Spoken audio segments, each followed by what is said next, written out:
Hi millennials, Assalamualaikum and welcome back. So in this second video, we're going to look at the irregular. Jadi ada bentuk tidak beraturan daripada comparative. Jadi superlative tidak memiliki bentuk irregular, tapi comparative ada bentuk irregular. Seperti apa bentuk irregularnya itu? Let's just look at the sentence. The harder we tried, the further we fell behind. Kalau kita artikan, semakin kami mencoba, semakin jauh kami tertinggal ke belakang. Oke, so perhatikan di sini ada the harder. Ini adalah comparative, semakin keras atau semakin kuat, ya. The further, semakin jauh. So, di sini ada the. Kalau tadi saya katakan, the itu digunakan untuk superlative, tapi ternyata the bisa digunakan untuk comparative dalam keadaan irregular, dalam keadaan yang tidak beraturan. Karena memang ini bentuk kalimatnya cukup unik. Dia diistilahkan irregular. Kenapa? Karena tidak mengikuti aturan yang sudah kita establish, ya, sudah kita tetapkan di video yang pertama tadi, bahwa comparative itu sama dengan then, ya. Kemudian ada dua hal yang dibandingkan, sedangkan di sini tidak mengikuti aturan tersebut. Sama dengan ini juga the, yang harusnya lazimnya bersama dengan superlative, tapi ternyata ada kasus di mana the justru bersama dengan comparative. Dalam kasus seperti ini, ya. Ini kayak dua kalimat yang dipasang-pasangkan. The harder we tried, semakin keras kami mencoba. The further we fell behind, semakin jauh kami tertinggal ke belakang. Nah, teman-teman, kunci daripada kalimat seperti ini adalah parallelism, ya. Pastikan kedua sisi, di sini ada koma. Jadi kedua sisi sebelum dan setelah koma adalah dua kalimat yang paralel. Unsurnya saling memenuhi, ya, sama. Jadi di sini kita ada the harder. Ini adalah comparative, ya. Kemudian di sini juga kita punya the further, juga comparative. Sedangkan di sini kita ada we subject, di sini juga ada we subject. Di sini ada verb, di sini juga ada verb. Jadi antara unsur yang muncul sebelum dan setelah komanya adalah sama. Ada comparative, ada subject, ada verb di masing-masing sisi.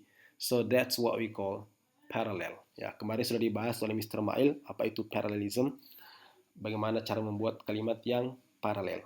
Jadi ini yang pertama, ya, ini bentuk pertama. The harder we tried, the further we fell behind. Nah, bisa juga kalimatnya berbentuk seperti ini. The more children you have, the more money you spend. Pada dasarnya teman-teman sama dengan yang tadi, ya.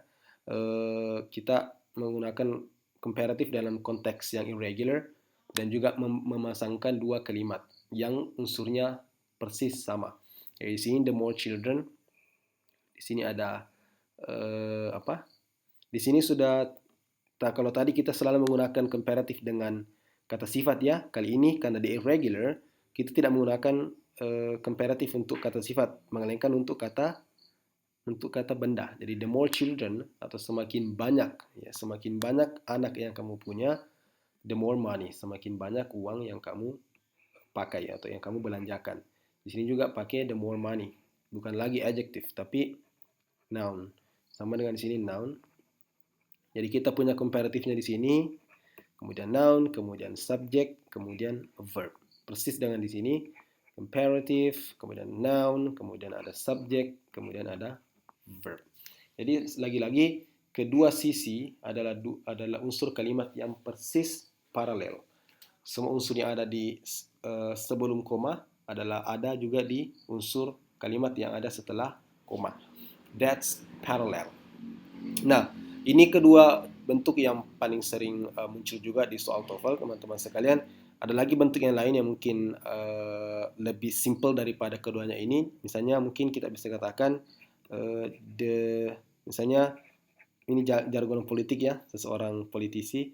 The sooner, the better. Ya, bisa jadi seperti ini, ya, teman-teman. Jadi sesimpel ini. Di sini hanya ada the sooner, comparative saja. Di sini juga ada the better, comparative saja. Kita bisa mengatakan the sooner we start, kan gitu. Semakin cepat kita mulai, the better apa ya? The better the result. The results are. Jadi kedua sisi persis juga sama. Di sini ada the sooner comparative, ada subject, ada verb. Sama dengan di sini. Ada comparative, ada subject, dan ada juga verb. So, ya sama dengan tadi. Jadi apapun bentuk kalimat yang kita buat, intinya bahwa kalimat yang muncul sebelum koma atau frasa yang muncul sebelum koma pasti sama dengan apa yang muncul setelah koma. Semua unsurnya terpenuhi sama-sama, parallel. So, itu mungkin teman-teman tentang comparative ya, bentuknya irregular. Kemudian di sini berikutnya kita akan bahas beberapa contoh soal berkaitan dengan comparative dan superlative, entah itu form, use, atau bentuk irregular. Nah, kita lihat soal yang pertama. Di sini, certain types of snakes have been known to survive fast more as a year long. Nah, ini nomor yang pertama, perhatikan. Certain types of snakes have been known. Ini sudah benar. Certain types of snakes have been known. Ini sudah cocok antara subjek dan verb. To survive fast. Beberapa jenis ular telah diketahui mampu bertahan hidup. Ini fast, ini puasa ya, tidak makan maksudnya. Survive fast, mampu bertahan tanpa makan. More, di sini ada kata more. Ingat, kalau kita ada kata more berarti dia ditemani oleh than. Ingat ya, karena dia adalah comparative. More 99% selalu sama dengan than. Sedangkan di sini dia pakai s. Jadi yang salah adalah the. Seterusnya di sini kita pakai more than ya. Jadi beberapa jenis ular telah diketahui mampu bertahan hidup tanpa makan more than a year long. Lebih dari 1 tahun namanya. Okay, so that's the answer is D. Nomor 2, contoh kedua, the grizzly bear, which can grow up to 8 feet tall, has been called a more dangerous animal of North America. Nah, beruang grizzly yang diketahui mampu tumbuh sampai setinggi 6 kaki, has been called, telah dinamai atau dinamakan atau telah disebut-sebut ya, has been called, telah disebut-sebut a more dangerous animal of North America. Binatang yang lebih berbahaya di daratan Amerika Utara. Ini kedengaran kurang serak ya.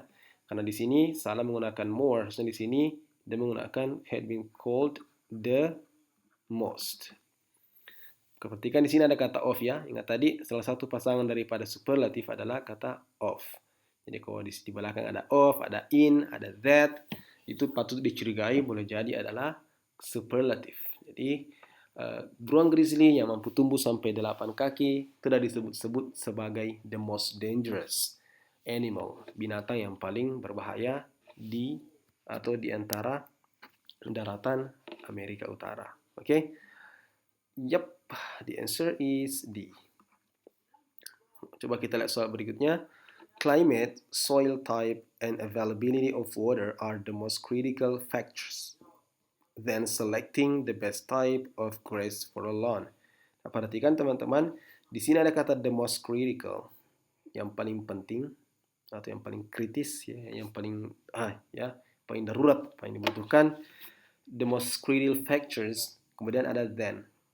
Ini jelas sekali salah. Kenapa? Karena the most adalah ciri-ciri daripada superlatif dan the most tidak akan pernah bersama dengan then.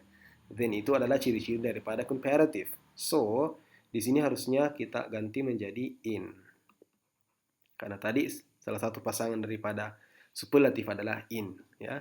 So, iklim, jenis tanah, dan ketersediaan air adalah faktor yang sangat atau yang paling penting in selecting the best type of grass for a lawn. In selecting, dalam memilih jenis rumput untuk taman ya. So, harusnya pakai in bukan then karena dia adalah the most, dia adalah superlative. Jadi itu tadi teman-teman, pentingnya mengetahui bentuk daripada comparative dan superlative karena kalau kalian mengetahui bentuk-bentuknya, kalian bisa menemukan kesalahan dengan mudah. Karena misalnya kalian tahu bahwa kalau then itu adalah comparative bukan pakai s. Kalau misalnya ada of di sini, kita tidak pakai comparative tapi kita pakai superlative the most. Kalau misalnya di sini ada kata the most, tidak mungkin berpasangan dengan then, and so on so forth. Di sini ada satu lagi contoh soal.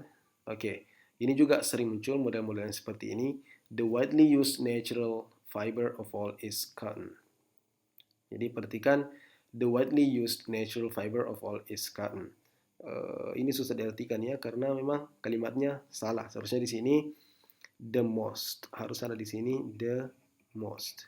Kita akan sering sekali mendengar kalimat-kalimat yang seperti ini, the most. Kalau ada kata the most, biasanya diikuti juga oleh misalnya kata sifat ya, misalnya the most commonly used words. Kata-kata yang paling sering digunakan. Jadi most commonly ini adalah, maksudnya ini kan commonly adalah sering, ya, atau lazim. Kemudian the most adalah yang paling. Jadi the most commonly maksudnya yang paling lazim, yang paling sering used, digunakan. Di sini pakai biasanya dia pakai apa ya? Past participle. Past participle. Ya, kemudian di sini ada adverb, ada kata keterangan, ada lili, kemudian di depannya ada superlatif. Ini bentuk frase atau kalimat yang sangat populer, akan sering kita dengarkan di entah itu membaca atau listening. The most commonly used words, atau mungkin misalnya the most noun, ya misalnya the most widely, ya, known, the most widely known, bla bla bla. Jadi dia menggunakan past participle, kemudian dia menggunakan adverb, kemudian di depannya ada superlative. Nah, di sini tadi kita juga ada melihat di sini ada of. Ini juga of adalah ciri-ciri daripada superlative. Pasangan daripada superlative biasanya juga adalah of.